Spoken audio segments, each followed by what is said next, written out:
Lesson 2-3, Interpreting Graphs.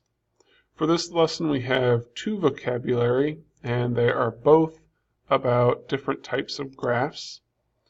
So our first one is a continuous graph. That is a graph that is made up of connected dots or lines. Could be a curved graph, and the idea is that it's continuous data. And what that means is even if we've got kind of individual points here, right? We've got a point there, a point there, a point there. There's still data in the middle, right? This is a graph of heated water. So we have the temperature of the water over the amount of time it's been heating. And we've got larger points, larger data points at 0, 1 minute, 2 minute, 3 minute. But you can imagine if we're heating up this water, it doesn't just go from being 50 degrees at 0 minutes and it stays the same, and then at 1 minute it all of a sudden jumps to 60 degrees, right? It's a gradual increase. So it increases at a steady rate while it's being heated.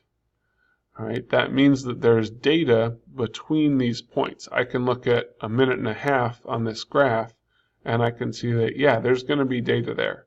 There's going to be a temperature of that water, and it's not going to be the same temperature that it was at 1 minute, and it's not going to be the same temperature that it was at 2 minutes. Okay, the data is continuous throughout. A discrete graph is the other kind of graph. Okay, it's unconnected. So we can see in this graph we have just different points on the graph, right? There's no lines connecting them. This could be, you know, the number of nights you were reserving a hotel room or something like that. And you can see there isn't data between these points because it doesn't make any sense to be able to reserve a hotel room for 2.5 nights, right? They either are going to charge you for 2 nights or they're going to charge you for 3 nights. There's no data in between. Okay? So that's the difference between a continuous or discrete graph. For our first concept, we have matching graphs to situations. All right? And basically, when we're trying to do this, there's less mathematics that are going on, and it's more logical. It's more just figuring out what makes sense. Okay? Your first step is going to be looking at the axis labels.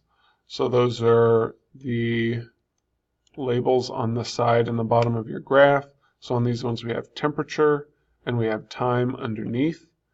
So we know that we're going to be, just like the heating of water, we're going to be changing the temperature over time. Okay? And then the other thing you want to do is look at trends in the graph.